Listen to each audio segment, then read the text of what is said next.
lead a fairly large team of other senior scientists, an eclectic team of economists, statisticians, data scientists, and computer scientists. But what is relevant for my appearance here today is the work that I'm doing Yeah, in sure. But Liberia. I like for people to be inspired by people like you. So give us a little bit background back in Got it. Liberia, the elementary, high school, and blah blah blah. Just Great. give us a little background. Sure. So I graduated from the William V.S. Tubman High School. Okay, I happened, that was around when? that was 1998, 99. Okay, I happened to be the captain of the quizzing team then. okay. I was fortunate to have very brilliant classmates and colleagues during that time. And Do you want to name some of them? yes, my teammates, for instance, I had some great men. I had Edwin Gray, Okay. I had Fambo Dakina. We used to call him the Archduke. We had Leroy Belde. We had Factotum, Jacob Bandio, but his quizzical name was the Factotum. We had, who else? Abraham Kiazulu. We had Sando Fambule. And guys, please forgive me out there if I didn't name you. Yeah. But those were all very brilliant young men, my peers in Topman High then. I think we did a pretty good job of upholding the name of Topman High when it came to its reputation in the quizzing arena. I don't want to take a lot of credit for that, but I had a great team that I was leading, and they did exceptionally well when it comes to that. And I think I was just the puppet leader for the team, but I had super brilliant teammates. So I was fortunate to be given the captainship, so to speak, and say, hey, you be the leader for us. I happen to also be the youngest and the smallest among Yeah, them. with all the competitions from the different private and faith-based schools and going to top high, looked down upon, and still being able to perform. I mean, how did they try to fuel who you became in later life? Yeah, no, that's a very important aspect, and I think when I speak about students nowadays, I tend to be a little bit considerate of the fact that I don't. If I want to be fair to students, I don't think we should expect the excellent performance that we require of them, and I hope they are not listening so they don't use it as an excuse to do poorly. But we should recognize that we have the impact of the environment on these students. Now, in my case, it was fortuitous for me because I don't think the environment influenced me a lot. And I'll give you a typical example of this. We had a school, Topman High, at a time where there was very little regulation of what teachers could do. So most of the dedication to studying was motivated by, at least it was sourced from inherent commitment and desire to learn, as opposed to something in the society that you would be inspired by. There was nothing to be inspired by, to be quite honest with you. So, for instance, people ask me, even in the West, where and we'll come to that where I've been. But people will be surprised. Why did I pick up theoretical physics of all things, right? String theory, particularly, one of the most tantalizing subjects to study, right? Why? What inspired me to do so? And it was really something in it more than some external factor that motivated me to do so. Not one in my family was the inspiring person, the scientist, or the person to look up to for academic inspiration, nor in the Liberian society, period, right? So those kind of things, I think you just get fortunate to have that type of tendency, and you basically I stuck to it while we were going hungry for days, and my classmates and people who knew me from 12th Street. I live right there in the congested community of 12th Street, Okay. and I went hungry for days and nights, and But I was always the first to go to the camping site when we went to quiz, right? And I was always there, encouraging my men not to miss the night to go and camp, right? So I don't think there was something externally. I don't want to give false credits where it is not. So I tend to talk to students these days and say, hey, you have to work hard, you have to study well and things, but we have to take into consideration that not many of them will have this tendency that some of us were fortunately perhaps inherently endowed with. So we have to make the environment better for our students to aspire to great things. How did you get to the U.S.? Yeah, so I happened to win the diversity visa lottery, and I went to the United States. Before then, I had applied for various scholarships, for which, if we were based on meritocratic tendencies, like I would have been out of Liberia before even I played that diversity visa lottery to go to the United States. But I was denied those opportunities. Did you go to college here first? Yes, I attended the University of Liberia for a few semesters. I Okay. don't remember how many now. But yet, I took some placement tests to go to Russia, for instance. I was the top scorer on the math exam, yet I wasn't selected. That's a long story. But then when I went to the United States, I started all of my education, and I enrolled in the program. I thought that the program at the university wasn't challenging enough in the United States. I was impressed by the quality of lessons there. But I enrolled in a program that should have awarded me a bachelor's in general physics and a master's in mechanical engineering in 5 years. So I would have done this program simultaneously, my bachelor's in physics and my master's in mechanical engineering. But I was fortunate to complete that in 4 years. So I finished with very hard recommendations. And then I got a job offer without applying for one at one of the most respectable engineering companies that produces very high, heavy-duty engines. It's called Cummins engineering firm. And being a poor boy, just went to the United States after 4 years. I get this huge job offer with extremely high salary. But I was bent on studying physics at the highest level, at understanding the universe at a more deeper level. So I rejected the offer, and that Wow. came as a big surprise. Yeah, Well, yeah. that's hard to take. Yeah. More so, you're coming from Liberia. You have a whole family back here looking up to you. You have to fend for yourself, and you have a big bucks offer to work. And you Yeah. say no. Yeah.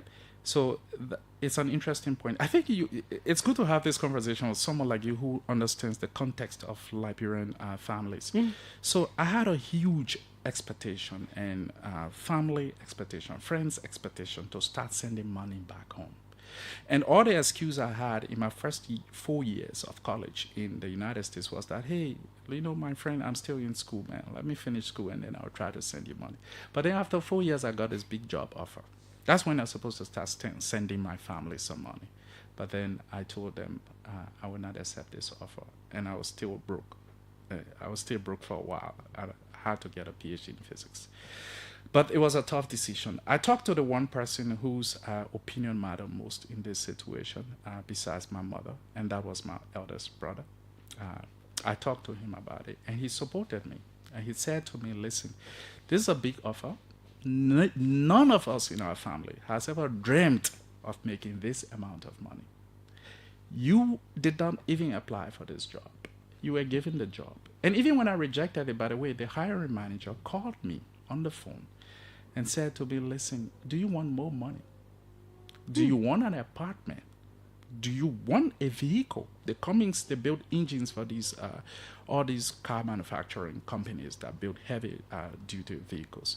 So they get a pretty good deal on getting vehicles free. So they can just dish those out to people they want to impress. So all of those perks were coming after I rejected, but I still said no. But that one opinion from our brother boosted my enthusiasm to go and continue to study PhD. It helped me reduce the guilt I was feeling for rejecting this opportunity to make more money quickly, as opposed to pursuing my dreams, my intellectual pursuits. And I did just that. So I went to Purdue University And of all things, it seems like I tend to find trouble for myself. I decided to study a branch of physics called string theory. And now, if you don't understand, if you're not familiar with this concept, so string theory tries to solve one of the most tantalizing problems in all of physics, a problem that Albert Einstein struggled to solve until his dying days. He could not figure out. And that is, how do we unite quantum mechanics, the branch of physics that describes everything from the most tiniest of fundamental particles, with general relativity that basically describes all of the physics behavior of large bodies. Those two subjects tend to not want to talk to each other. It's a pursuit for us in modern physics to unite those two branches of physics so that we have a unified theory that describes all of physics. And so string theory is the most viable proposition to provide a solution. But unfortunately, it is highly inaccessible because of its deep mathematical abstractions.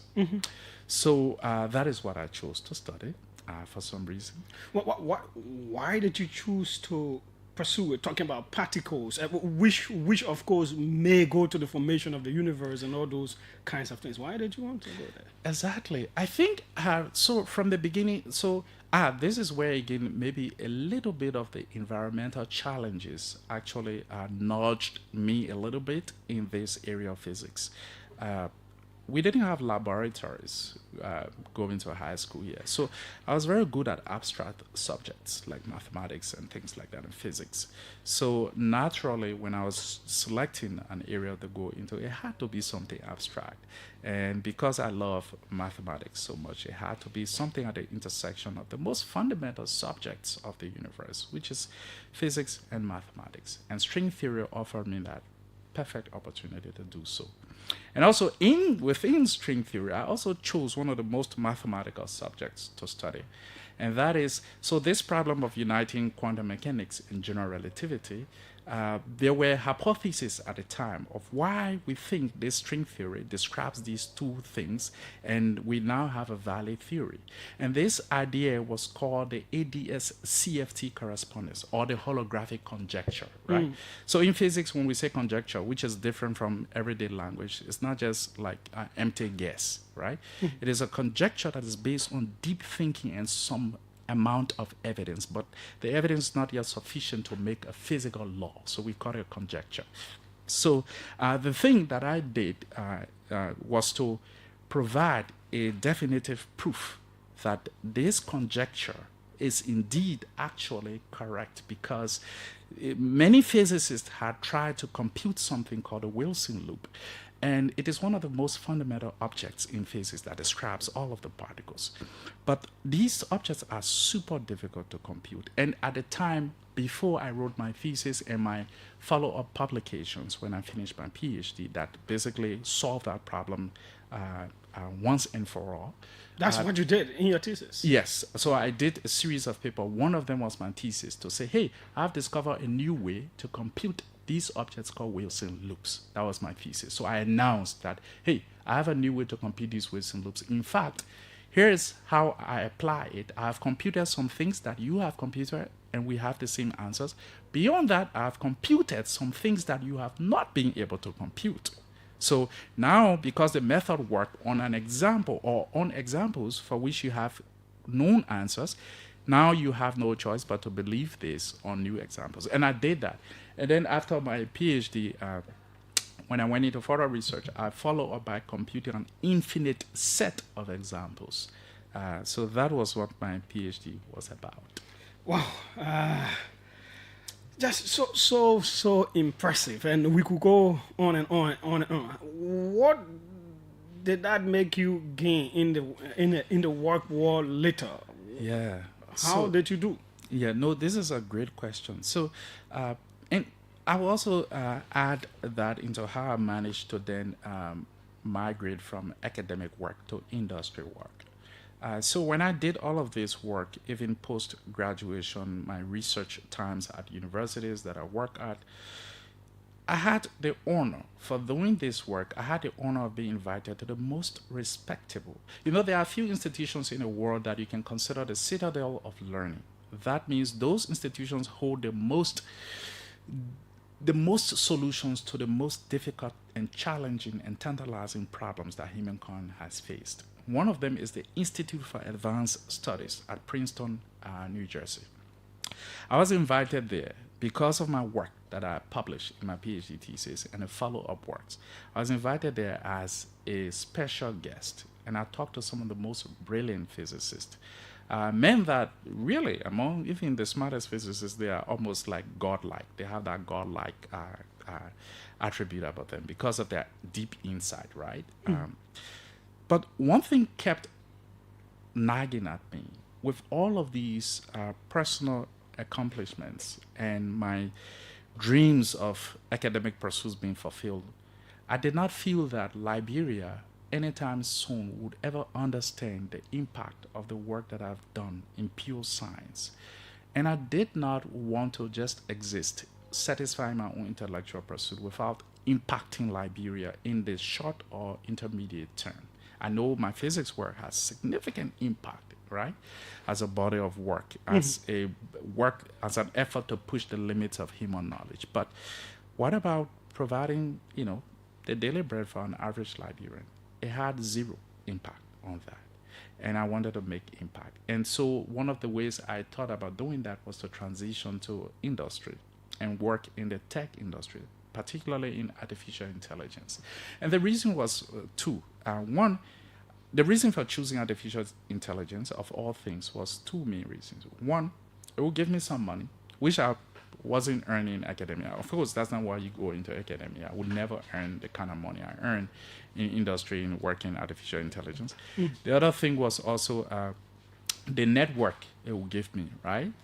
Give me access to a certain network that will be very useful for the kind of things I wanted to do in Liberia. And that thing was, how do I really help our transition to an industrialized state? So I transitioned into industry, and I moved, of all places, I moved to Silicon Valley, right? The mecca of the tech industry in the US, and spent years there working in artificial intelligence as a data scientist. And then after some stints with some small and big companies, I ended up at Amazon, where I currently work as a senior scientist, and also leading a team of an eclectic team of scientists. Really, I have some economists, statisticians, all working for me. Do you have any favorite article or the title of your dissertation, as we who study in the British era would say? Do you have any one that you really, see, I put my everything into this? Yeah, so my last paper, because that was the culmination of everything, right? I forgot the title of the paper now, but you will find it was something about holographic computations, something like that is in it. If you search for my name, Google my name, or check on arxiv.org, arxiv.org. That's where paper arx capital X iv.org. Okay. That's where we post a lot of scientific papers. Search for my name, Ziama. You'll see series of papers there. But if you also Google my name nowadays, Google can lead you to papers, the scientific papers that people have written. Something about a holographic conjecture. You will see the paper that I wrote, the last paper. But all of them are really... So I wrote... I was very selective about writing paper. I don't just write paper because, paper is there to be written. I wrote things that were really significant and impactful. So, yeah. Okay, good. How did X City come into all of this? Excellent. So as I transitioned, as I said, from academia to industry, I was thinking then, what is it that I wanted to do in Liberia? And I wanted to solve many problems, because many problems were poking at me: education, healthcare, job availabilities, right? Upgrading people's skills, right, into tech and all sort of things. And I noticed also that if you look at the challenges in Liberia, if I describe them mathematically, and I'll be very simplistic about this so it doesn't frighten anyone, we all have solved certain equations called systems of linear equations. So that means like you have one equation two variables are in there, but you can't solve one equation that has two unknown variables. So you have to have two equations, right? And this same goes, right? If you start increasing the number of variables, then you need a set of equations that can be able to solve that problem, right? Other than that, the problem is usually underdetermined if you don't have the number of equations as equivalent to the number of variables. So Liberia problems, right? Because take for instance, if we have problem in healthcare and road issue, right? Those two problems are interlinked. You can't solve one in isolation of the other. So it is the same thing with systems of linear equations. So you have to solve them simultaneously, right? So that's why if you're looking at algebra book, they say, right, solution of system of equations, solving them simultaneously. You will have those instructions. So that's how I visualized the Liberian problem. So I wanted to solve multiple problems at the same time because the solution for one problem in isolation of the other will be suboptimal. So for me to get optimal solutions for any of the problems that we face here, I thought solving it simultaneously would work best. And to it is interesting because a few days ago I've been delving into this whole thing about IQ. Yeah. Where a report was released, our average IQ as Liberian falls below 50 and all of that, and I was discussing the issue of IQ using it to solve problems, and you were talking about you are one of the high IQ persons from our country going into science, becoming a scientist, and all of that. So it is very, it is coincidental that we also got you here to advance on what we were saying, solving problems. Yeah. Yeah, no, definitely. I think there are many brilliant Liberians. Yeah, sure. But anyways, so that's where I basically narrowed down and said, to do this, I should build a city. In building a city, you don't just build the infrastructure. So you build all of these systems and services and all of those things. For instance, you are building healthcare services, you are building education services, you are building roads, right? You are upskilling people to work in the city. You are providing the necessary advanced education for them to work once the city is built. So simultaneously, we are looking at all of the challenges in Liberia, and then we are solving it on a macro scale, hence the macro city. But that was how X-City idea came to crystallize in my head. And then, when did you start? Where are you now? What's happening? Perfect. So right now we are clearing the site for building the first residential homes. And we started about 2 years ago, physical work. And we've done a lot of investments there. We've imported some machines from China. We have built an equipment yard on 3 acres that is fenced right now. We have also started planting our first batch of 3,000 trees. We are giving back to the environment. What is the total landmark, the total acres? Yeah, no, great question. So we are currently clearing 280 acres to be expanded to 400 acres. Where particularly? It's located along the RIA highway. Once you pass the Palm One station, almost approaching Ambush Curve. Oh, okay. There's a town on the road called Fordyce Town. Okay. Is it after... there's another town where they have the Lipa school. Yes, it's after. It's right after that school. Okay. The town right situated on the road. Yeah. And then there's a dirt road on the right-hand side that leads to X-City. Oh, okay. So the way the model of this city is, look, I think one of the challenges we have to solve is also we have to create wealth. So the way we are building X-City is that we open it up for individual investment. But let's just talk about the components of X-City. X-City has dedicated zones. One for residential communities where you can build your home. So you, Julius, I'm going to tell all of your listeners to make sure to nudge you to build your home in X-City. So we have residential zones. You can come and buy a spot in the residential zone, and only residential homes are going to be built there. So that's why it's dedicated. And then we have a zone for low-tech manufacturing, right? We want to get involved in the process of manufacturing. There's also another zone for healthcare.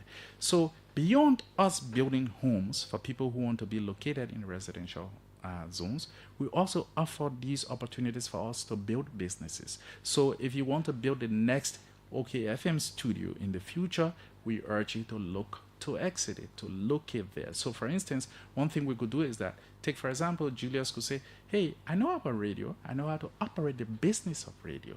So X-City, Here, let's sign a deal. If you build me the station, the studio, according to how a modern studio is supposed to be, I will lease the building from you, right? So that is one form of opportunity where we can collaborate with Julius, right, to do business in Exeter.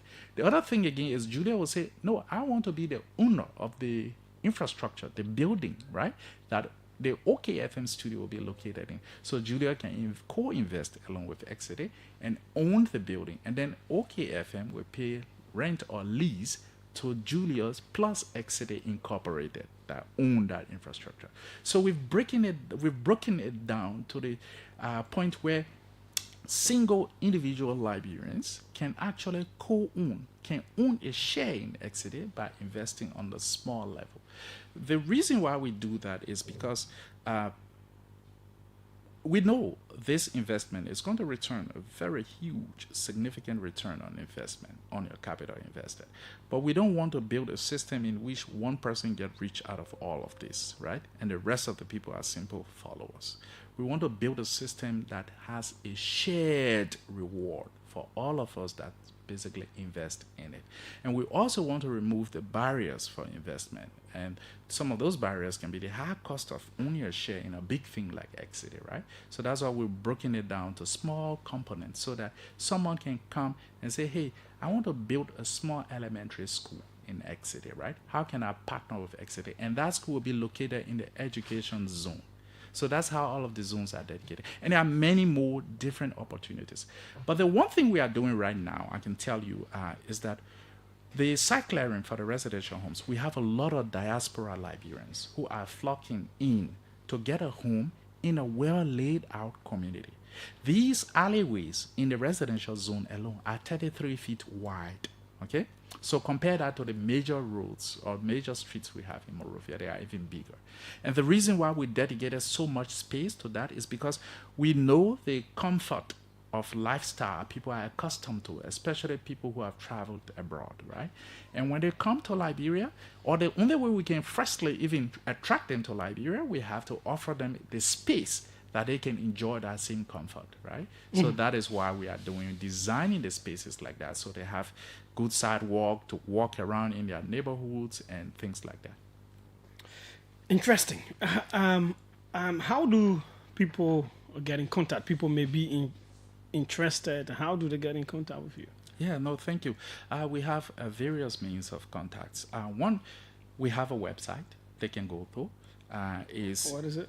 Is exeterafrica.com. So you put into your browser https://exeterafrica.com, and Exeter, remember, is spelled XITY Africa.com. So you put that in your web browser, you will hit our website. That's the first thing. The other thing again is that we have an email address. It's also info@exeterafrica.com. info@exeterafrica.com. So that is an official email. You can reach the entire team by that email. The other thing, we also have a phone number that you can call locally or via WhatsApp. You can call or text, and that number is 077909012.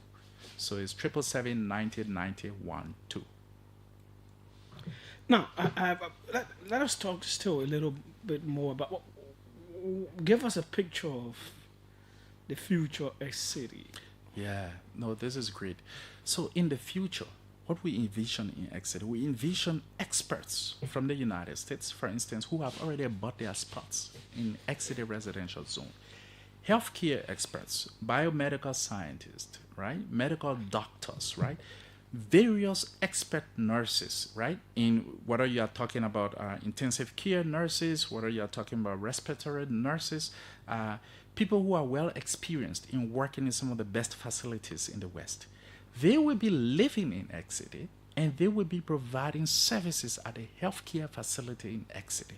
So imagine that, right? So Exeter will be the future destination of people seeking good healthcare, right? The other thing again is that Exeter will also be the destination for people seeking great technical knowledge in sciences and engineering, right?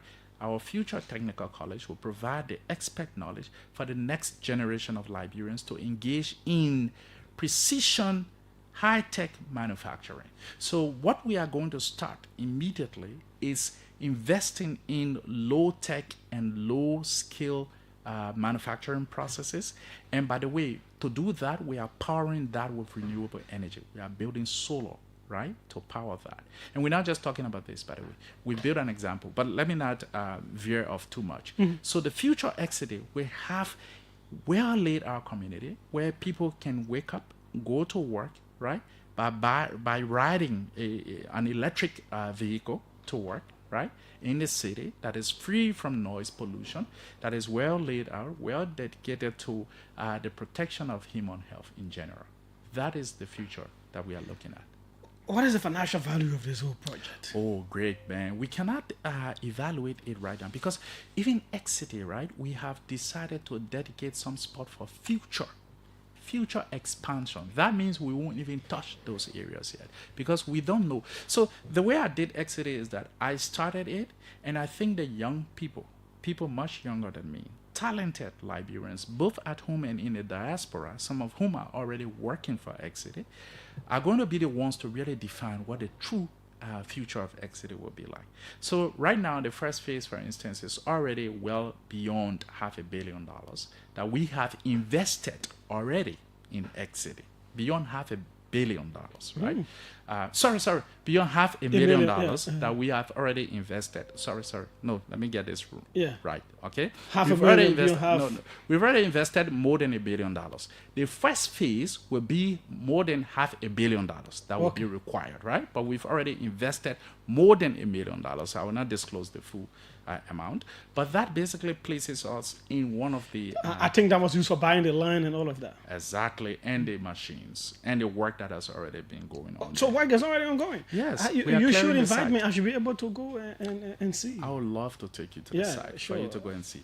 Beyond that, I should tell you something else though, because we believe that Liberians are not really taking advantage of the amount of opportunities we have in manufacturing because of our inability to power our our manufacturing industries, which is changing, and I love that the new LEC management is really doing a great job at that. There are good signs, right, that we all are happy about, right? And I love that. But the other thing I wanted to make sure that we do is that we should tap into our naturally endowed resources like the sunshine that we have to power our industrial processes. So what I did is that I built, as an example, the prototype of the first industrial grade solar microgrid in Liberia. And we just launched it a few weeks ago.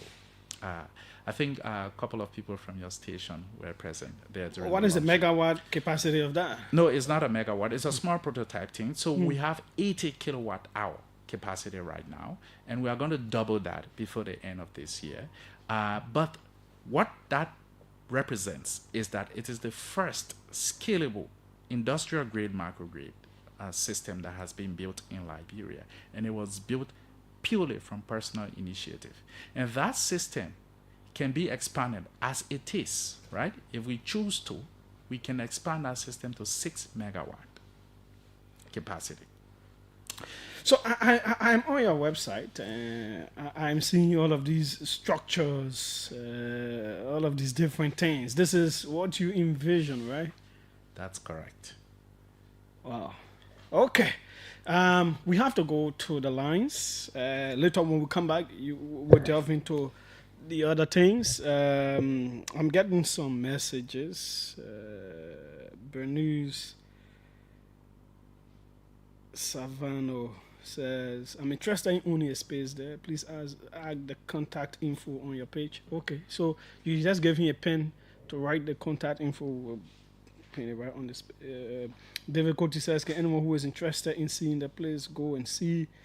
This person says, my 7-year-old daughter is listening to this interview. His story is a motivation for her and me. Mark Tingba sends in that. Thanks for inviting this fellow. He is very good, and I am glad that he is a Liberian. Please ask him what is his plan to help some of our young men and women who have passion to study physics, as he did at the highest level. Ernest Barely sends in that one. Let's go to the live video where lots and lots of people are watching. Let's see what they're saying there. This is the OK Conversation on OKFM 99.5. We're hosting a very brilliant Liberian. Just bear with me. Let me get these comments on. Okay. This person says, that's Davison. Yeah, going on. Wow, this man is a great man full of knowledge. Julius, I am following via my AirPods, and this conversation had me running in the bathroom to see the person with such a brilliant idea. Idem Bowie says that. Joseph Telewoyan, these are the kinds of people we love to hear. People who inspire young generations, not those greedy politicians. Thank you, Dr. Ziama. Francis Wamo says, Julius, I'm a living witness to Mr. Ziama from the William V.S. Tubman High School because I graduated with him in 1999 along with his brother in person of Arthur Ziama, who is also in the U.S. as well. Mr. Ziama was a member of the 12-1 class and I was a member of the 12-4 class. He and myself practiced together as quizzers under the Palava Hut of the William V.S. Tubman High School. I trust that gentleman brain. Welcome back home, brother. Stephen Toba Tengo, Liberia has a future. Sando Johnson, Liberian people problem is disunity. Man, maybe for some pass away, this level of discussion is not for many Liberians. Michael Beto, this is commendable. We are proud of you. Nathaniel says Liberians are exceptionally kind people. Okay, good.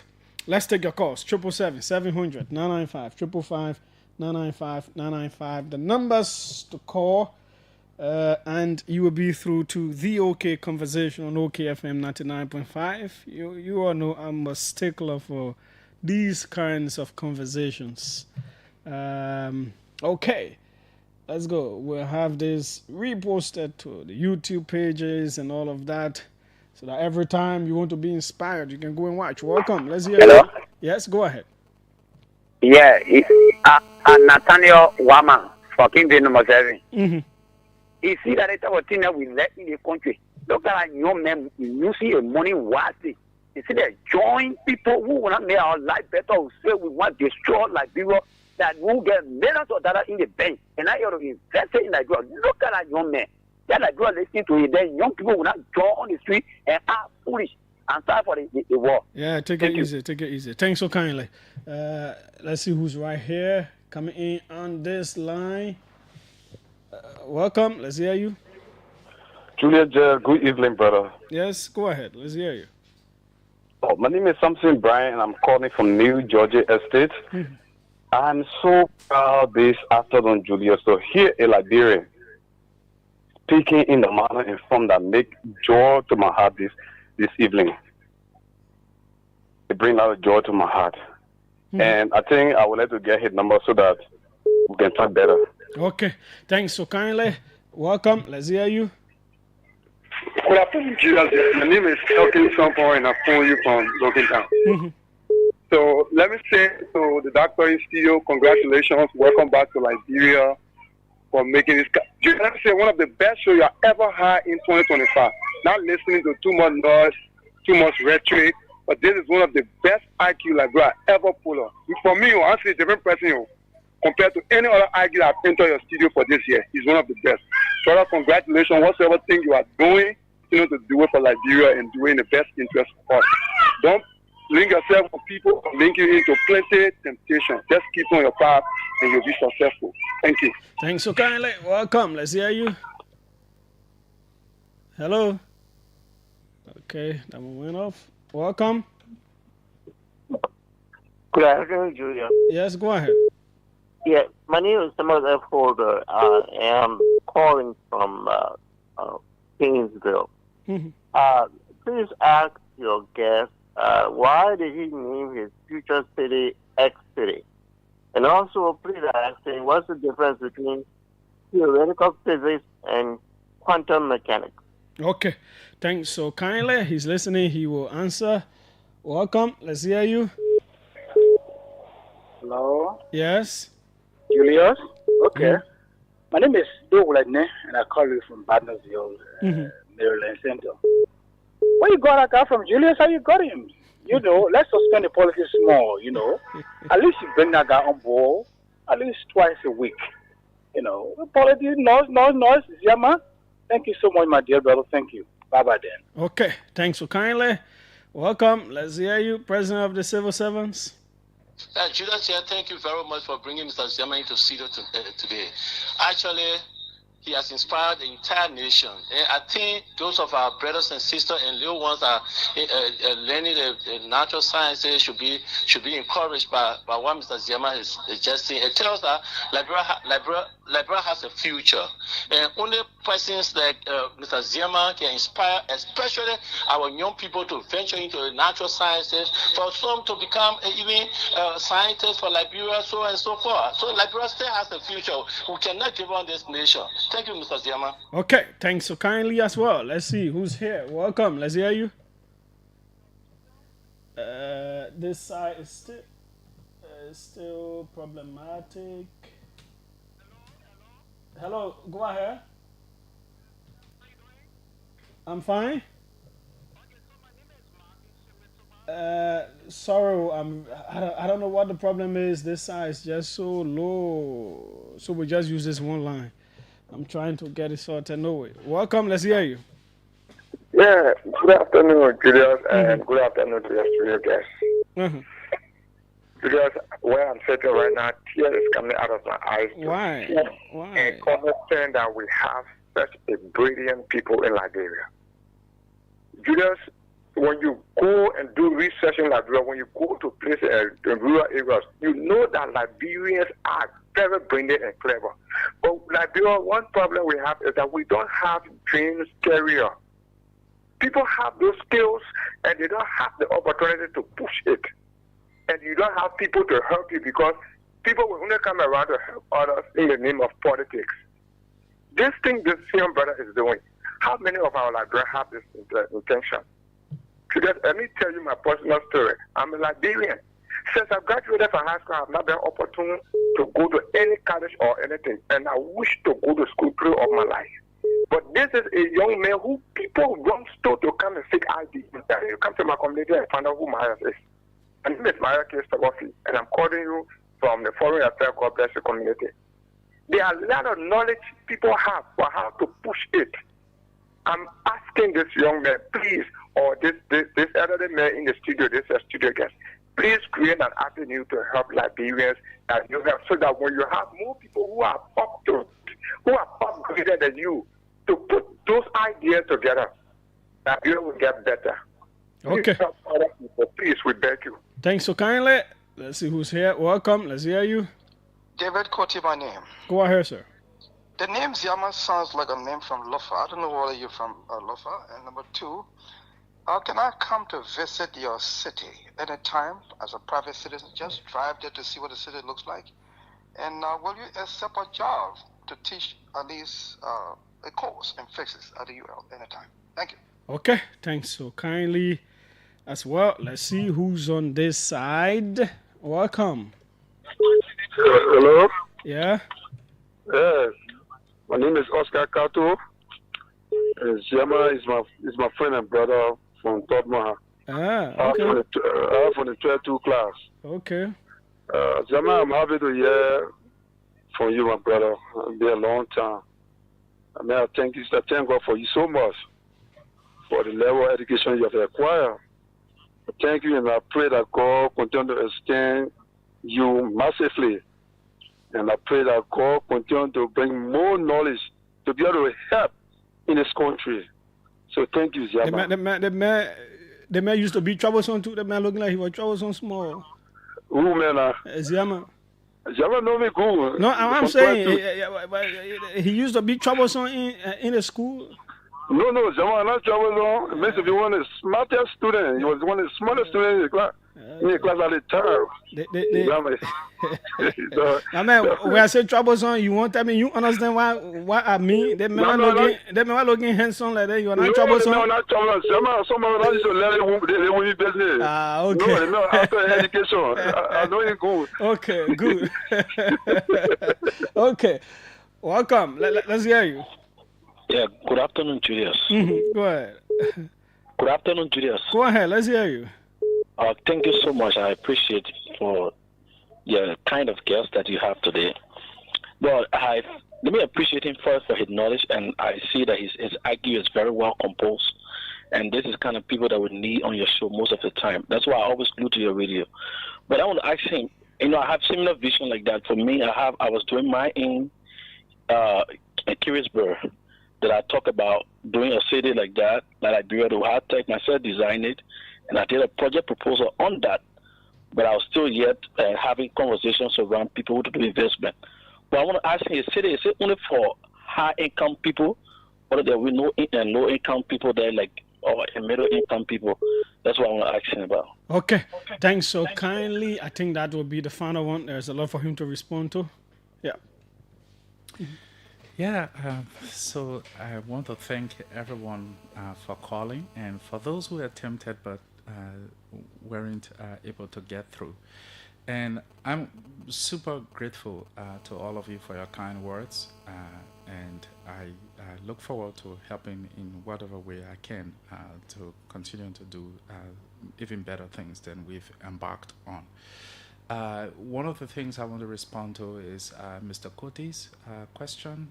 He had two questions. One, can any ordinary Liberian go to see the state of Exeter as it is right now? And the answer is emphatically yes.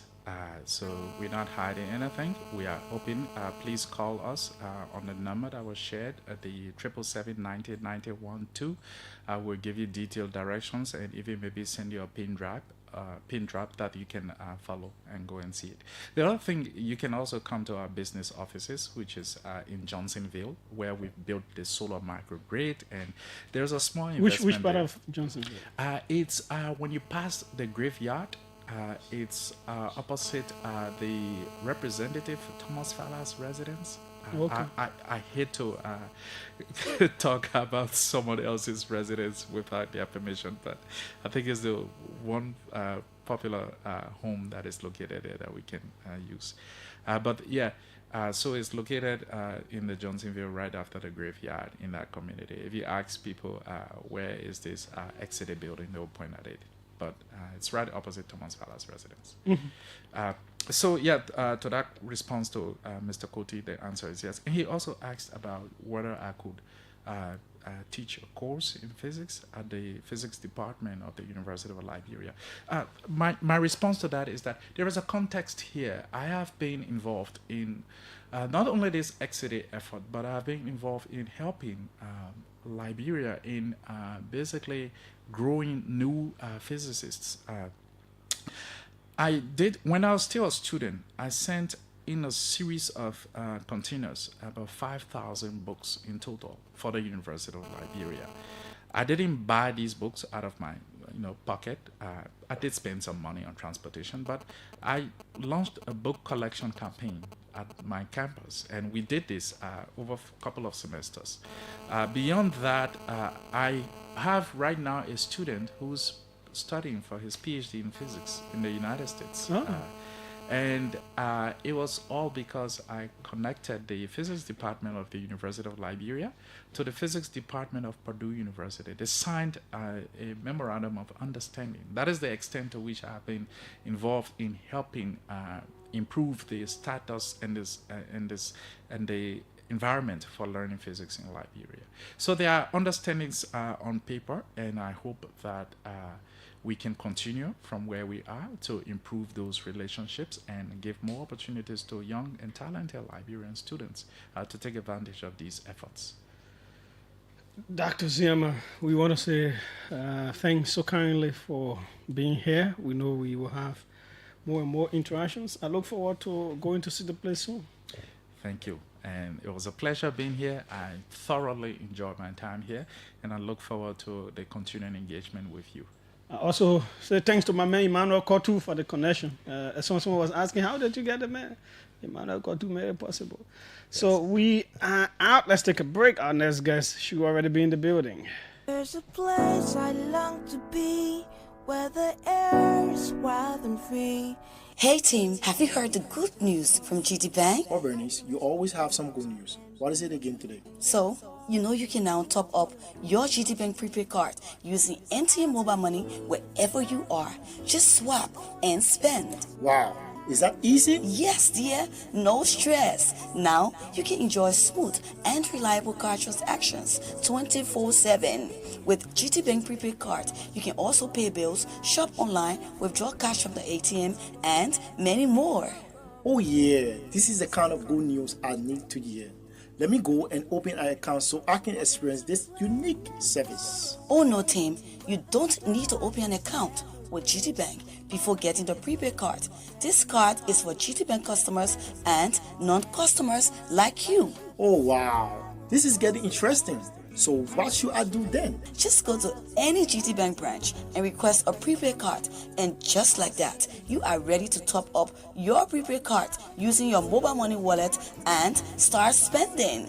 Top up your prepaid card using these simple steps directly from your MTN mobile money. Just dial *156*7#, select GT Bank, select top up prepaid card, enter your prepaid card number, select currency USD, import transfer amount, and enter your MTN mobile money PIN code. Thanks, Bernice. These are the kinds of services we need in this country. I know, right? With GT Bank dear, you can be sure of getting all the goodies when it comes to banking. It's GT Bank.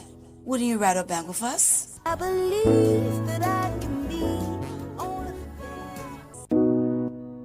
I don't want to say that one complete wickedness there. Why happy again? I go tell my father for me to take him and do something with it. I go back to Kaka, pull him on phone. I say, let me divide. I take $1 about 3 days. I take $2 about data. The balance $2 is a man. I go low. I just move from is a film. I don't know where they go here. Oh, my sister, that thing is happening that you hear over the radio. Go to the service provider. Explain to them how you put the money on your phone. When they give you any good answer, you hear about the Liberia Telecommunication Authority. But what do they call Liberia Telecommunication Authority? Liberia Telecommunication Authority, that the people were responsible anytime you get problem with your telephone or the money now going or they post your money or the way you can see. You go to them and they get no good answer. Just call 2244. When you call those people, man, they will answer you quick and take all your information. By the time you know your money will come out in your phone.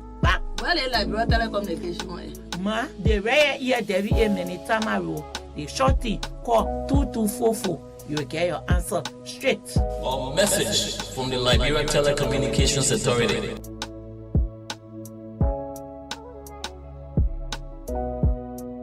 For years, finding someone home in Liberia has been very challenging. Getting direction is a big problem. People only depend on landmarks. Yeah, my man, go beyond the market. Just take the second left. Right after that yellow house, you see right over there. Then you just walk, when you pass by that plum tree you see over there. You find a place? Now, Liberia is making history with its national digital addressing system. Now, every home, businesses, will have a precise digital addressing system that will make it easy. Look, with this new digital addressing system, anyone can find your house with just an address from the digital system. No more confusing directions. With digital addresses, finding location is faster and very accurate. Well, no more guesswork anymore. Entrepreneurs like Tewa can see her business grow and reach her client very easily with no stress. Wow, this new digital system is a game changer for my business. So I can deliver my goods in no time and with precise location. With this system, law enforcement officers can reach a location safely and accurately. Attention, attention, attention to all lovers of the good things in life. A house is not a home, and a home is the one place where you should feel relaxed and accomplished. Your home should reflect who you are. So, it's time to make that upgrade with minimal damage to your pockets. And I have the perfect solution for you. Home Sweet Home, located on Benson Street, between Center and Buchanan Streets, got you covered. From the kitchen, we have air fryers, juice makers, pressure cookers, freezers of all sizes, and all the modern kitchenwares you can think about. From the bedroom, we have top-of-the-line, exquisite beddings to give you that great night's sleep because you have earned it. And soft, comfortable towels for your bathroom. And in the living room, we have high-definition TV sets of all sizes, unique aerial rugs, classy curtains in all the colors you desire, wall paintings of different sizes and colors, furniture, and everything you can think about for the home. All that at unbelievable prices. We even have low voltage, high quality washing machines and dryers to keep your clothes fresh and new at all times. As a bonus, we have fashion accessories for both the young and the old, designer quality bags, hats, and rare jewelries. So if you love yourself, your family, and your home, it's time to treat it right. Visit Home Sweet Home on Benson Street between Center and Buchanan Streets for that needed upgrade. You can call them on 0886 834 944 or 0770 581 420. Home Sweet Home, for the love of a classy home.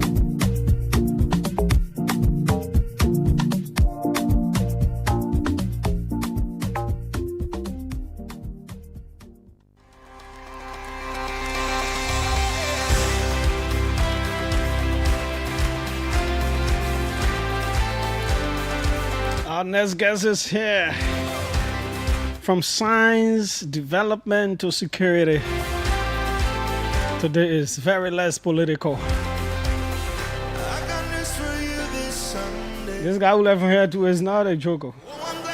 I just put the man's name in Google Scholar. Google Scholar is one of the biggest research sites for writers and research people and all that kind of stuff. All kind of high thing in the main road.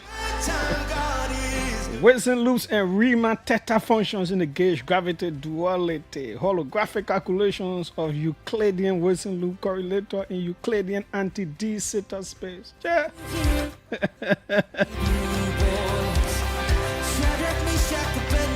Yeah, that's the song all the time. One house and upper room. Woo. Did you hear about a place called Jericho? 7 times it marched around. Something happened when God's people shouted. Everyone can cussing now. That's how I know God is good all the time. That's the song, God is good all the time. Another big discussion lies ahead. Yeah, we will bring it down. We'll go straight into the discussion. We want to have more of him. We want to drink more of his fountain. We have with us for the first time in studio. The last time we spoke was on the phone. Charles Kaiser. Charles was the deputy EPS director for operations during the days of former President Sirleaf. Charles, welcome. Thank you, Julia. And we appreciate the fact that you accepted to come and have a conversation with the Liberian people. Thank you, Julia. They border on our line of country and commitment to country. Mm-hmm. Who is Charles Kaiser? Tell us a bit about yourself. How did you get into this whole security thing? Charles Kaiser is from a full family, born in Monrovia, went to school in Monrovia, to be exact, the Boston Junior High from elementary days, Monrovia College, a graduate of AMEU, and then went through my master program at Cottington. Okay. That's the academic side of it. Mhm. But on the security side, I've been a professional security officer for more than 30 years, I repeat. And you look young. No, I'm not a young man. I'm an old man now. It is the exercise that make you look young. It's all training and a mindset. Yeah. I've served my country for a long period, from the days of the Council of States up to President Weah. Yeah, I work with President Weah government. Oh, okay. Did you get put down, or you yourself decided to rest? Which one? Well, lastly, wrongly in my mind, I was asked unceremoniously to leave the central bank, which was wrong. Today, the audit is on. The audit is proving me right. They need us to go back and correct the wrong. Trust me on this. You remember the episode with my best friend, Henry Costa? Not so well. Remind us. Yeah. Henry Costa reported funding that were brought in country, and they was taken to the former president resident, which was not true. But there was situation that occurred that did require us explanation to the Liberian people, because every civil servant is on an obligation to serve and report to Liberian people, not to individual. Therefore, I choose, after numerous background arrangement, to do the right thing for my country, because I pledge allegiance to the flag of Liberia and the republic for which it stands. And the governor then, it didn't go down well with him. Okay? And then he asked that, look, you have to go. My colleagues at NSA told me, Charlie, you did the right thing. Because I know that after government, life goes on. What did you do before you come to there? Well, I was instructed by authority of the CBL with procedure, because it's rudimentary, to go to the airport, pick out funds from the airport, which was arranged. Is rudimentary for funds to come in. It go through the tax and other stuff at the airport. 22 men, including police officers, we went to the airport, pick up and deliver it. But those funding that come through a chain, the central bank. I think that funding was not for the central bank. It was belonging to commercial banks. Okay. Okay, but the government at that time may have used it, and then was to refund. But they didn't refund it on time. The commercial bank needed the money, so there was an issue. Now the only way they could get it out to get to Costa, and they got to him. It was misinterpreted that the money was taken to the former president resident. I never had any personal contact with the former president.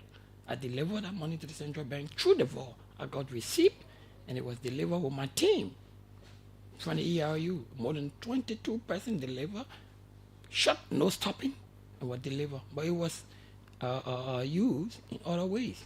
Now the audit that have come out today, people who said I shouldn't have talked about it, the audit that came up today, they want us to be state witness to testify. But I was wrongfully asked out of the central bank. Also, when the new government came, you were assigned to the central bank. I resigned from the EPS. Okay. I resigned from the EPS 3 months to President Salif's retirement. And then I had an opportunity to restructure the security at the Foreign Affairs.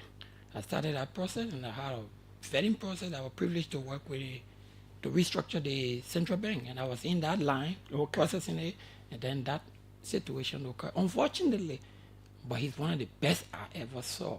Henry Costa is a good man to our country. Despite what information that came up, but he's a good man to our country. Make no mistake on that. Okay, we will come to that. Now, you served in the EPS. Why do you people wear coat suits? Good question. The presidency is a diplomatic area. Our official wear at work is official coat suit, especially when you are within the presidency cycle and operating not other time but in city, your dress code matters. It must suit in with the presidency.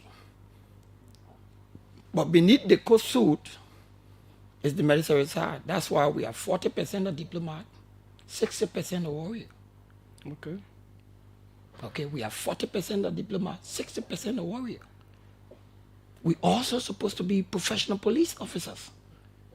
Before becoming an EPS personnel, you must walk by the vetting process and go through the rank and file of the vetting, and then go to the academy. When you graduate from the academy, before you become a trained EPS personnel, you must go through the EPS training too.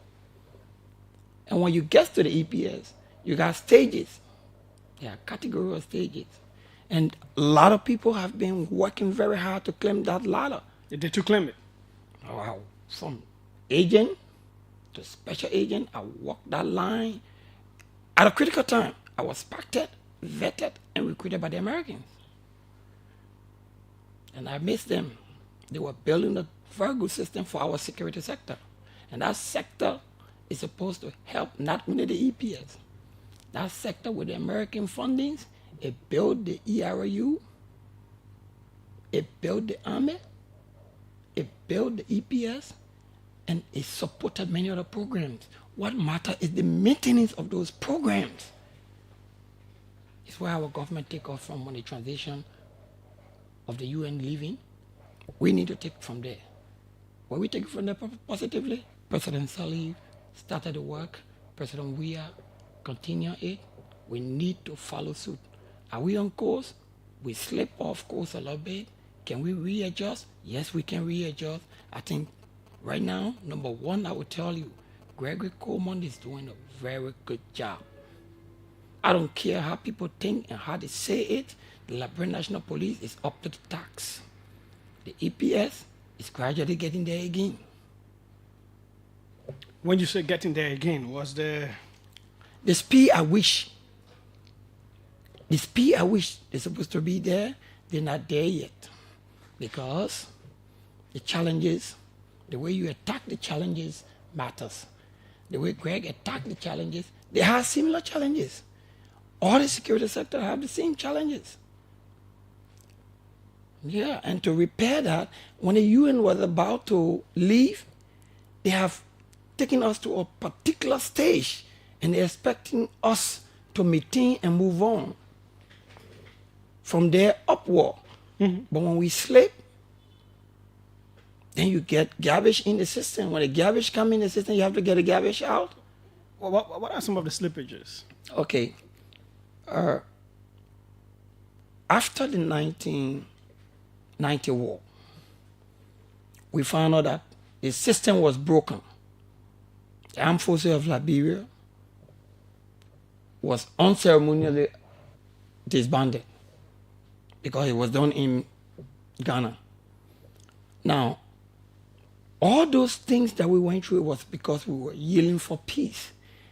After the peace came in, we decided to rebrand the security sector. So there was a program called the Security Sector Reform. Mm-hmm. That program was to vet new recruits into the system from all sectors, the police, EPS, immigration, DEA, and the rest of them, intelligence. When they bring her up to speed, the UN said we will train the paramilitary. Then the Americans said we would do the army. That program ran and the training started.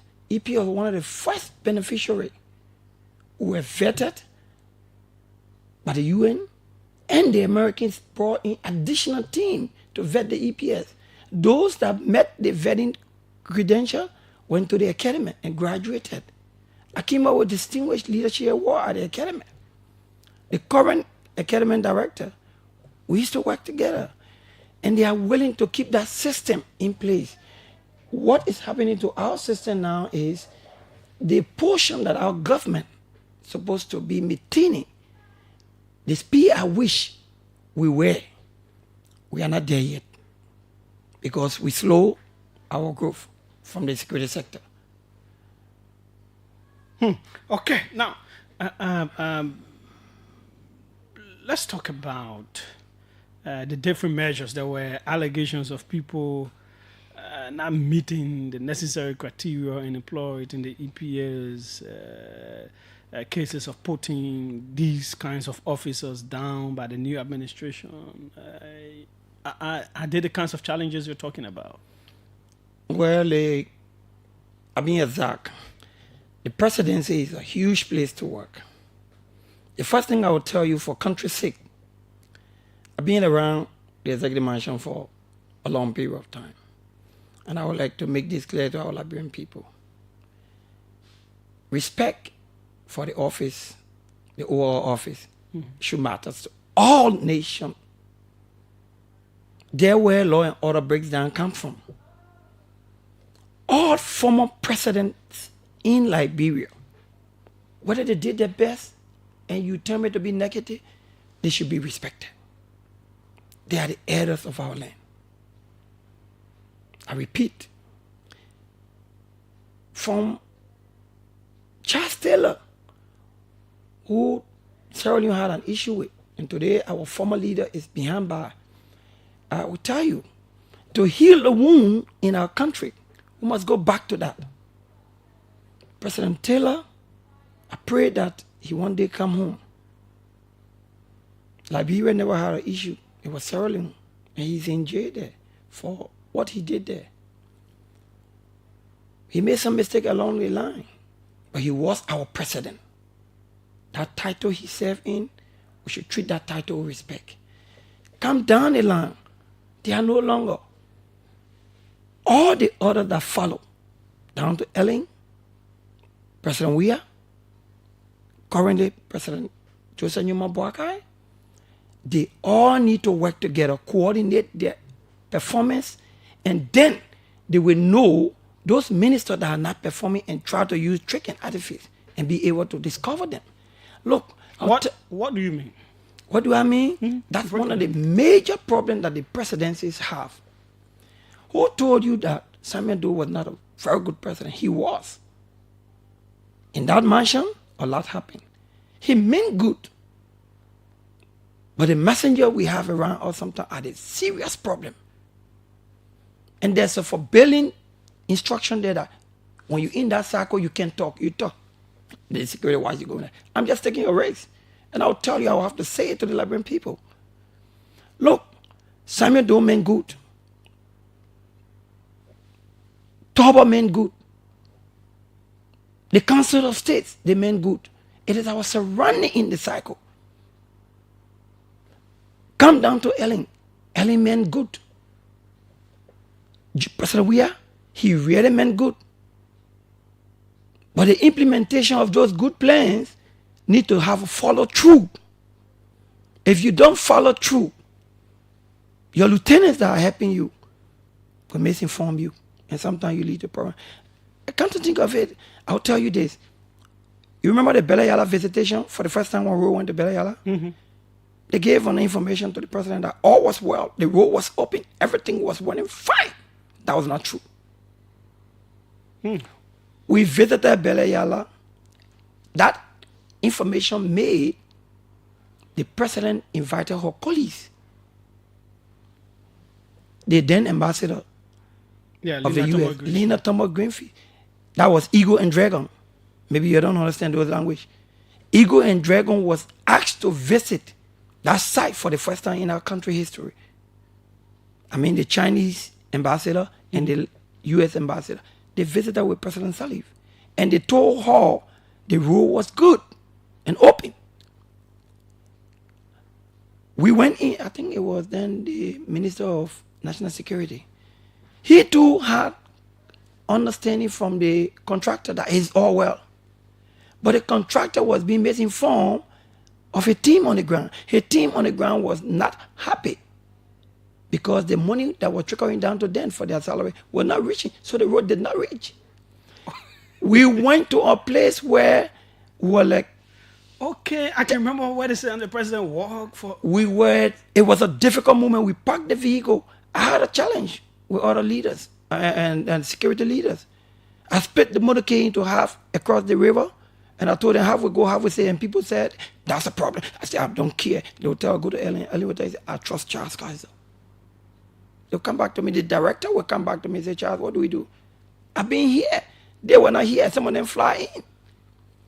And my purpose of doing some of those things I did to keep our alive. So that means what I was public works people, they themselves did not monitor that project to give the accurate information to the president. Where they were calculating that by tomorrow it will be done. It was never done. The completion was never done. Our intelligence went in. We're getting our intelligence from sources. That's why you don't play with national security. Our intelligence went in. They walked through the system. They said it's not completed. Look, you will believe what I'm telling you. We walked almost 2 hours with the 2 guests and the president. Wow. You give credit to all your former presidents. God be the glory. They mean good for our country. We should stop denigrating them, insulting them. They don't deserve it. They may make some mistake along the line. Past and present. Let's put politics out of these things we are doing. Our country will be better. You know why we need to correct it? That's what brought me in studio. Thousands of Liberians are in the diaspora waiting to come home. They're tired of being there. They are slaves. Now, when we got to the point where no car could move, they started walking. I had to hold the chopper down. I helped the UN chopper to bring back the 2 ambassadors down for up to 6 o'clock. They walked through almost 3 hours. We walked when they went through. Then she came back. She said, Charles, can we get this road completed so the press can carry the news that we reach? It took me 3 to 4 hours before I completed that mission in the night.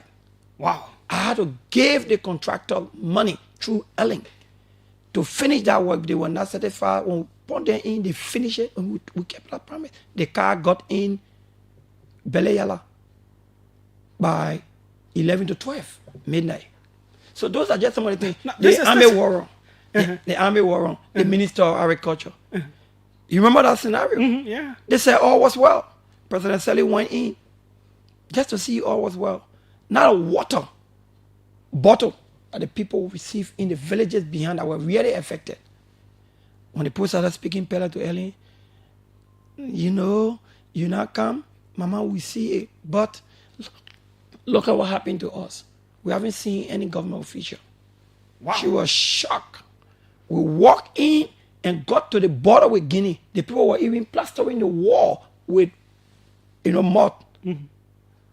Using cow poop, and she stood there and that the very day the minister left the office, she fired him. So these things happen. And that's the responsibility of the security sector and the EPS to inform the president, to take the presidency from embarrassment. Not all that glitter is go around the so-called people, your guy around here. I prefer walking the street peacefully, but I don't want to steal. I'll tell you, I have $4 million. That Mirabel scenario, $4 million were kept in my possession for completed 3 days. They stole. You remember when they were paying the students? Of course. Mary fainted. I went for her and I told the president, this stadium, there will be problem here. I got my intelligence. I live in Monrovia. I didn't leave from here. I stay in this country. Some of the people that you're passing, you're calling them hero, they're not hero. Some of them very corrupt. We need to fight corruption. Is President Joseph Boakai doing his best? I think yes. Is he listening to the people? I think yes. Is he willing to correct the wrong? I think yes. Do we need to modify it? Yes. How? The Ministry of Justice. I will revisit that. I will definitely change him and send him somewhere else. You know why? Why? Because he's slow. President Boakai wants action. The Liberian people are waiting for action. Trust me, I'm telling you today, if this government continue working the way they're working, they will be re-elected. If they change, the Liberian people will change. The people are clear. The Liberian people are the smartest people you find in West Africa. People gotta misunderstand that they don't understand. You can fool them one time, you can fool them 2 times. Everything that happened here with the election of Taylor, you call my vote, you call my hand, I will vote for you. It was the politician that caused them to say those words. They went to Riverview and they could not find a common ground against Taylor. That what led to Ellen funding the United Party to become another party. I was with a DT. Brani Samuka, I spent more than 18 years protecting him and his family. He's a good man. But he too slipped. Most of the progressive, as soon as it gets to a point, they only want it for their family. Let's think about our country. Can we do that? Yes. Do we need to keep doing what we are doing in the same direction? No. Let's think outside the box. I come with different concept. If they don't think outside the box, Liberia will stay in it for long. The Chinese are thinking outside the box. Nobody should tell you because they're from the West have been all over this war. Thanks to Ellen, thanks to President Weah, and I say thanks to Joseph Barker. I have not gone anywhere with him, but he's trying. Look at the work that he's doing, and people insulting him. Our society is broken. Look, your constitution need to be revisited. Those are the common things that you need to start from. You know why it need to be revisited? Julius, I'm telling you today, how can you audit the executive and leave the legislature and leave the judiciary?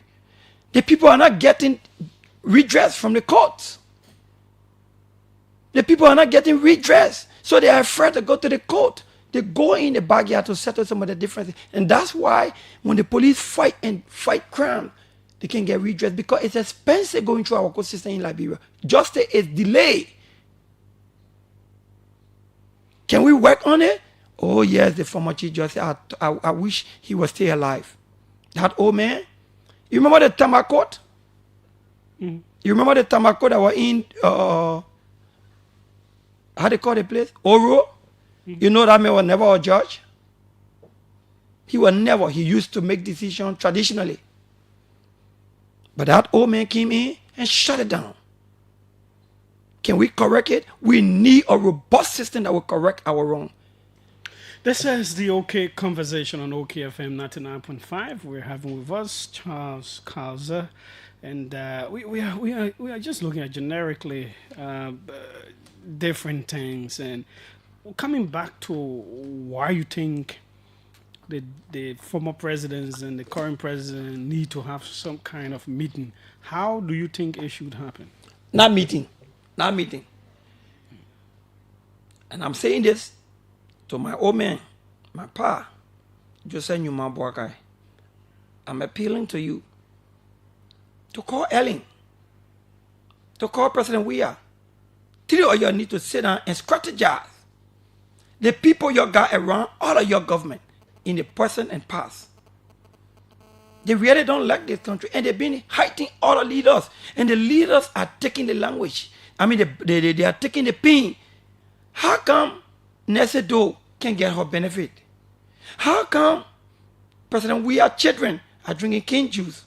I mean, President Charles Taylor children are drinking cane juice in Congo settlement. Frustration. They deserve better. They were our leaders. We should not be R7. Those people deserve all the benefit that they deserve to get. Give it to them. I don't care whether they critique me or not. When we start like that, our children will follow the good image that we are trying to set. But because we are not setting those good precedents, you know what's happening to our society? It's broken from the family. Children born in children. You say umote the right of the what? Human right. Human right comes with responsibility. It comes with responsibility. Look, our parents, the thing that we do in Moreover, you don't do it in the village. The town chiefs will call you to check. So it is about creating this harmony among them, and that could filter down to the followers. Common sense. Donald Trump say common sense. If President Joseph Newman Boakai today called President Weah, I don't think he have called him. You know what President Weah did for Liberia? The country was at a crossroad from the security side. Ask people. I will give credit to all former leaders. I will give credit to President Weah in a sense, because early transition, you don't know they are doing well. Early transition, it have not easy to happen since Turbo died. Early transition to President Weah. President Weah under difficult circumstances. I mean, difficult circumstances. He looked at the country.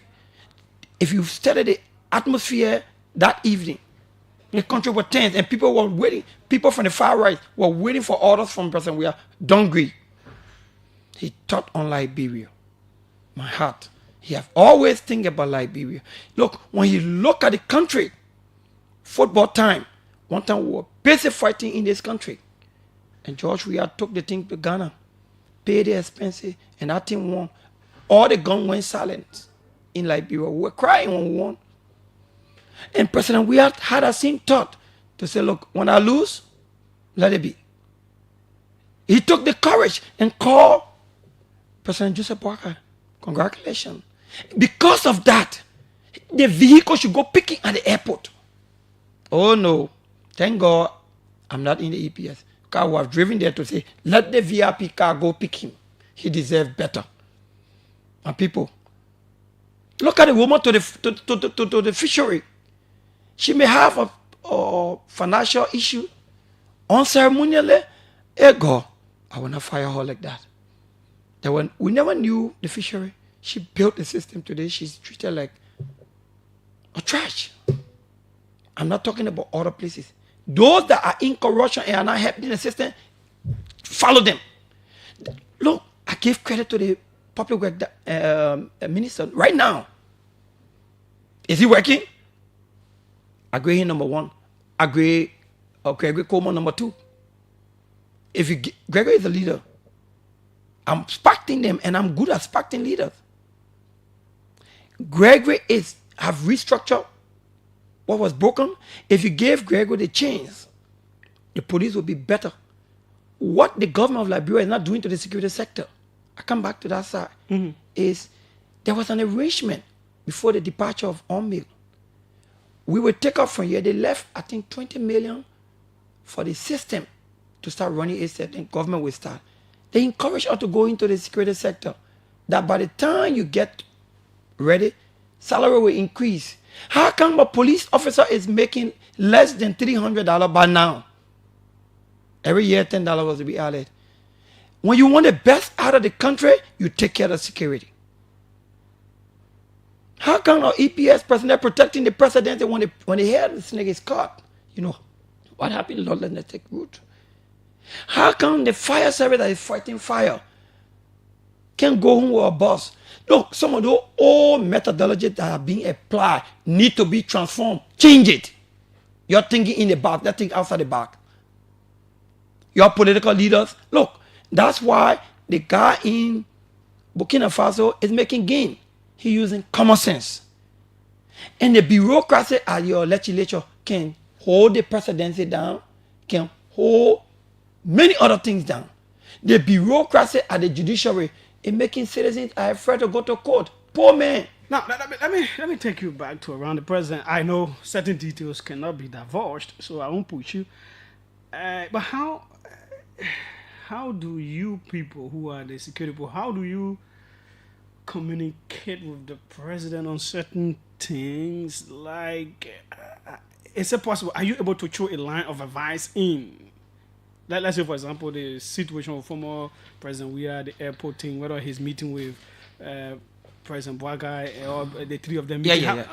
How do you throw in a word? The first step for the presidency is when you are elected, we're not following the procedures. You remember the Americans were here for almost a year teaching us how to protect the presidency. They came in to cover the gap and they took us to the States. I took pretty close to 100 men to America. We went through our training, we came back, we were serving diligently to even use the M4. we had to go through vigorous training. Every 6 months, Greg's supposed to send people to the academy for weapon qualification. Look, the presidency, when you win the election, let me bring this to you. It should be like this. If you win the election, you are the president-elect. When you are inaugurated into office, the EPA is supposed to come to visit you as a professional team. They will tell you, sir, congratulations, you have been elected as president of Liberia. Therefore, you need to be taught the P101. The P101 take the president through the bureaucracy of the security operations. That is the president-elect stage now. The president-elect stage. You're teaching the P101. He will understand why the security sector, especially the EPA, do what they do. The issue I need to know and need not to know all the way. Bring it through it, they will bring your family through it. And after that, when you're departing, they will teach you the P112. P112, because when you become the president, is P101. They teach you what you need to know, how do you conduct yourself, because you are in a bubble now with the presidency, and then the security sector determines all your movement. You don't know that people are in slavery? Every move the president made, people must be around. No privacy. There are only 3 privacies that he can have. Official function, semi-private, and strictly private. Strictly private, still somebody got to be standing there. Sometimes the president want to get out of that cycle to say, look, let me go talk to one of my friends. No time, no space. We have to create that space. So when you're teaching all the things, now you understand, oh, the security got to do A, B, C, and D. But if you don't teach him when he go there, sometimes interfering. The protocol, you need to set that new protocol into perspective so they will understand it, and they got to be part of your security package. When they learn all those things, you will see smooth movement. They press. You treat them with that respect. The reason why I used to treat you people like that, I was trained to it.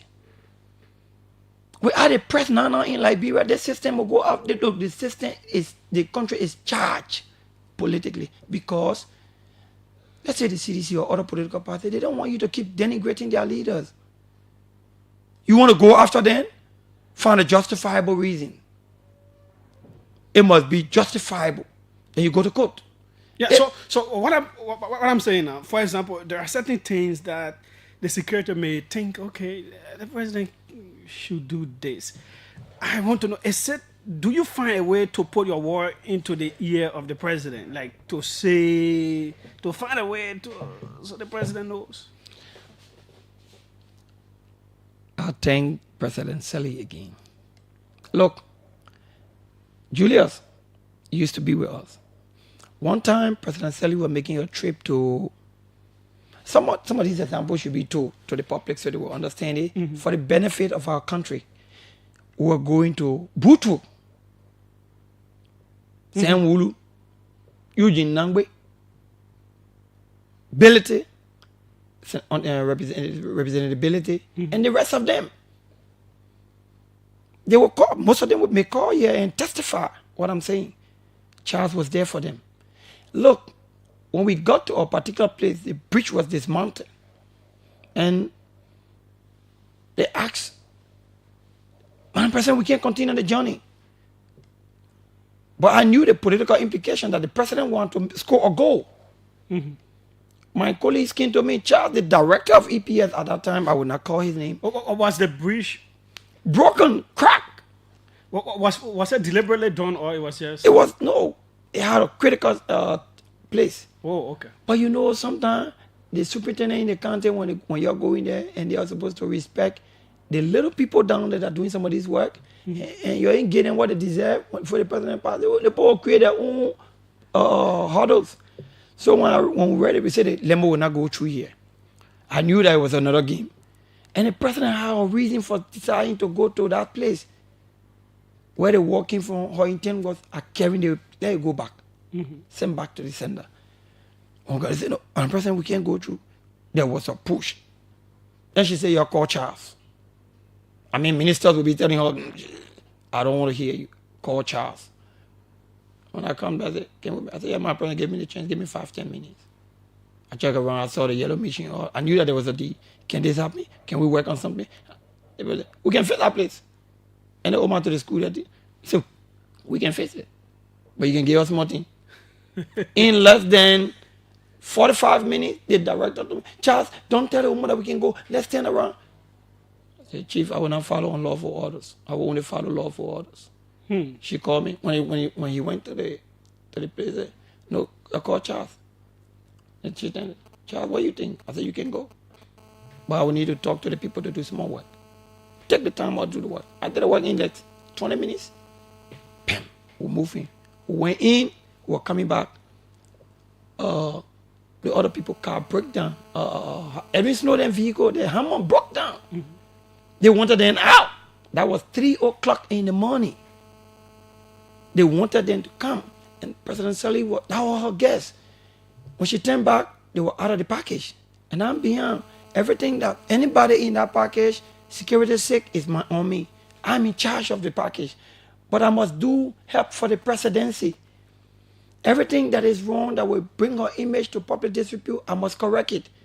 I stay behind her guests. I fought with it. I pulled a car that broke down along the way. I told Eugene in my car. And I told them up front, I said, all of you guys here, as soon as we get to a place when you leave and you get the benefit, nobody knows Charles tomorrow. But we stay around. That's how the political leaders do. We have brought him up. Samuka has saved his family. He's a good man. But what they do? Samuka didn't got a government. They will not call us because I will not say yes, sir. I will not say yes, sir, when it's no, sir.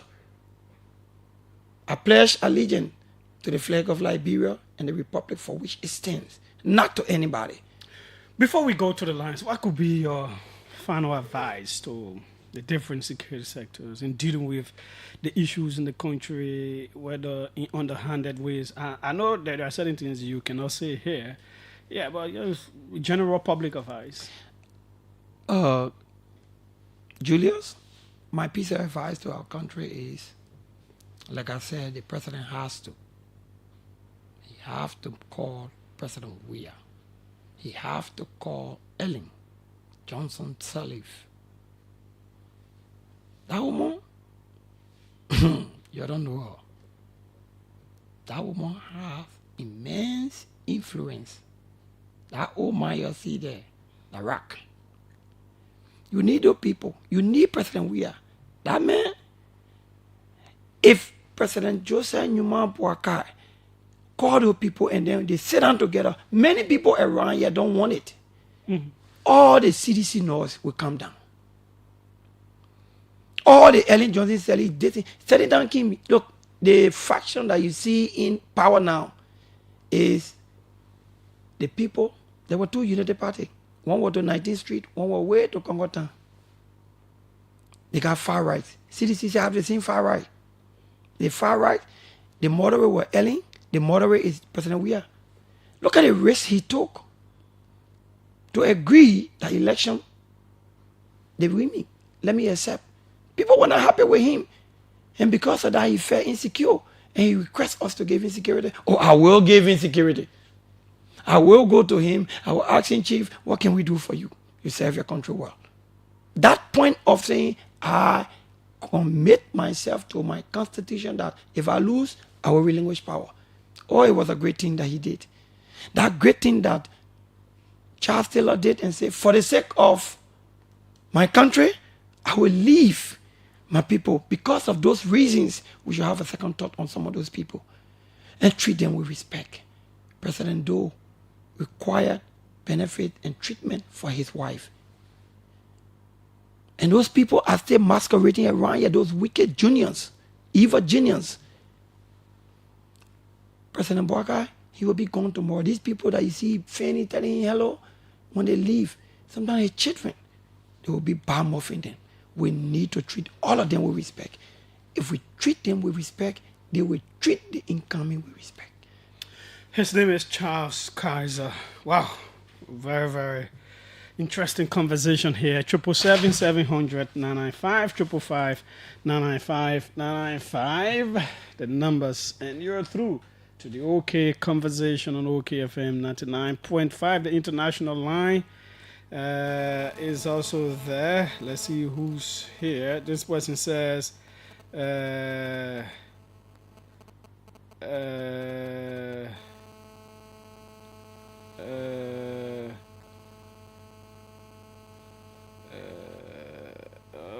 let's take these ones. Welcome. Let's hear you. Good evening, Julia. Yes, go ahead. Thank you for having me on your platform. CRC Emmanuel M. Togba Jr. of the Class District 14. Let me say good evening to your listening audience and to your studio guest.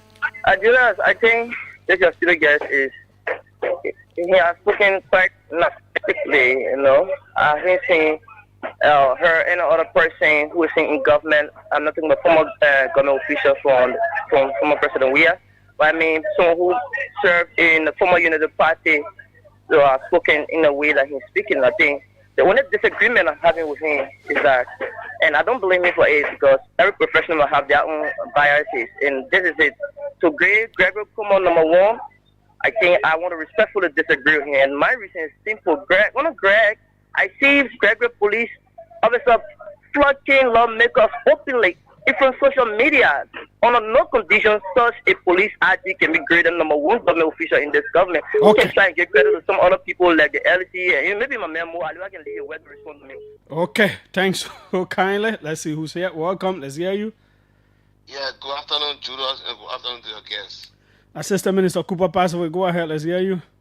Thank you, Julius. I think I want to appreciate your guest for the information he provided to the public through his himself, the Liberian government, Woman Salif. Well, I have a disagreement with him. Let me just state my disagreement. And I have listened to this on many occasions that people trying to appreciate President George Weah for accepting a defeat. Like when Ambassador Boaka was vice president, he went to the election in 2017. He lost the election. He accepted a defeat and he moved ahead. So I don't think President Weah did favor for us. Because the Liberian people went to the ballot process and they voted against him. I think he have to accept it and move because the fact that election result going to come out and he's going to accept the defeat. I don't think the country going to be governed in peace because the election commission they're going to announce that he's not winning the election. He's going to accept it. So we should stop saying that he did favor for us. Okay. Everybody wanted him. They want to vote against him. So okay, thanks so kindly. Let's take other people. Welcome. Let's hear you. Julius, how are you? I'm fine. Quickly, 1 minute. Charlie, thank you. I'm Musa Kone. And Julius, just because I 1 minute, I will not tell you what how I got to know Charles and some of the things he explained are true because I'm living testimony to him. But I just wanted to share my own experience. And the reason why I'm sharing it is, you see, leadership is a very, very big thing and people take it for joke. Julius, little did I know that the EPS that guard the president are so conscious, they are so afraid until when I just want to say thank you to the current EPS team. I'm not sure they are bad, but I think the leadership is the problem. Julius, I'm saying this. There was a time during the campaign, and I had a rally in a place in Bonkampe twice. And the EPS, I'm not going to call him in, he came to me and said, my man, I said, yeah. He said, are you sure this place is secure for the president? I said, yeah. He said, because we took off to the state to defend the presidency. And if anything happen here, they will hold me. In my mind, I said, but why would they hold you? The guy said, because we took off. So what I'm trying to say is, the leadership of the current EPS, they are behaving, and the entire security apparatus, I'm not sure that is the actual behavior of the guys in arm or in uniform, but it's only because the leadership think they owe it to a particular person, and that is the problem. I know child from the police academy is a graduate of the Army trained EPS class 1. So that's how much I know him. I think the guys are good, but the police director, the EPS director, I think they are the problem because in the military they say obey, obey, and obey. And whatever order they gave, in a much as they say follow. Okay, thanks so kindly. Sorry, we are running with time. Welcome. Let's hear you. Thank you, my good friend and brother Julius. Thank you again for the opportunity. And I mean, thank your senior guest. And last time, when he played a call, and he was very professional, and that's why he do it this evening, very professional. But it's one call made me to call. Julius, you cannot compare oranges with apple. Sitting president. Then you're talking about former vice president running against sitting president, and then the vice president agreed to what? 14 counties of people. 14. Somebody went and go. I know where the other people. That's what the young man just talking about. that the people that are fooling the president. You want to compare George Weah taking president with just 70,000 votes and let it go there and say what type of beating he did? That's why the country is just divided. You don't want to get the flower to the party when they are living, and you want us to denigrate them. And I just how their leader doing it. Now what make today the North is just all over. Okay. Thank you. Thanks so kindly. Let's see who's on this side. Welcome. Let's hear you. Good evening, Julius. How are you? I'm fine. Go ahead. This is Famula calling from Brazil. Mm-hmm. Honorable Charles, thank you very much. I like your expose, and you did well for the country. But what I want to say here is that, this kind of thing people need to be, they are useful. They are still resourceful. So they need to be used. You don't just that there away and then they go sit on the side. They need to be there and train other people. Look at the man. He went to America for all the training. He took training on an all-meal. So this man is supposed to be a trainer for the security sector. He shouldn't be on the side there.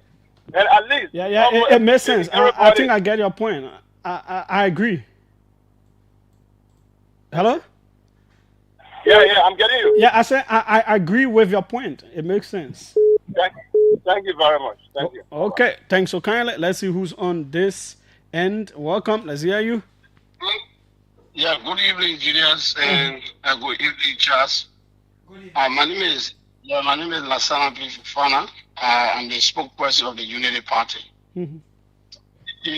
I did not entirely listen to our brother Charles' presentation this afternoon, but I got it. Part of it that he talked about President Bouaka needs to work with former President Seli, former President Weah. I think these are all good suggestions, and I don't think President Bouaka, being the man he is in any way resisting working with President Weah. Because if President Weah wants to be worked with, he has to put himself in a category of somebody who should be worked with. You cannot be in the public all of the time criticizing, throwing jab and all of that to the president. And you say somebody to work with you. How can you work with someone in that case? If you charge with the president of the Republic of Liberia, can you work with somebody like that? And say, let's go and sit and talk what? The man is still sharpening his re-election to come back 2029. Okay. So we cannot settle for those kind of thing. People who want us to always position themselves in a way that we can be able to work with them. Okay, thanks so kindly. We'll go back to him for the next 2 minutes to wrap up. Julia, I just want to appreciate all those that they called us. Somehow concerned about the way I said what I said. I can understand I'm not a politician. I can understand that our country needs to maintain the peace. The reason why I'm saying and I'm doing what I'm doing is I'm worried, Julius. I'm worried. I saw this war in our country walk on this country. When it was in Nimba, people was laughing that it is only restricted to Nimba. But it touched the fabric of our society. Can we make a change? Yes. Since we want to make a change, my people, we don't need to keep casting blame. Let's close the bar chapter. It will not take up President Bouaka's name. President Bouaka is a very kind young man, but when he say it, he stands by what he says. I work with him. And I'm telling you, he will listen to this, and I'm quite sure President Bouaka, he's in charge now. We do that to find a peaceful ground to move forward. His intent is just to see the country grow. Look at the work that he's doing. Yeah, people are saying, let them say, the government is working. Okay. Charles, thanks so kindly. Are you available? Someone says you should be around the security trying to train people. Are you available for that kind of thing if they want you to? Well, yes, I can give you my input on it. But let me tell you this. To get this thing right, you see, Greg, you know why the changes coming there? It's because he's the top. You have a vision. If you are not in charge, sometimes that vision, your superior in the security sector, can bring you down. You will not get there. Training, you can train the band 100%. If you don't have a supporting plan for them, like the sector, you will not get to where you want to get. We were properly trained here by the international community. The professionals are here, but look at the salary. Okay. Thanks so kindly for availing yourself to our call, and we sincerely appreciate it. Thank you. That's how we go tomorrow. It's another day on DOK Conversation, and we'll do our best to be here again to bring it all to you. We're out. Newsnet.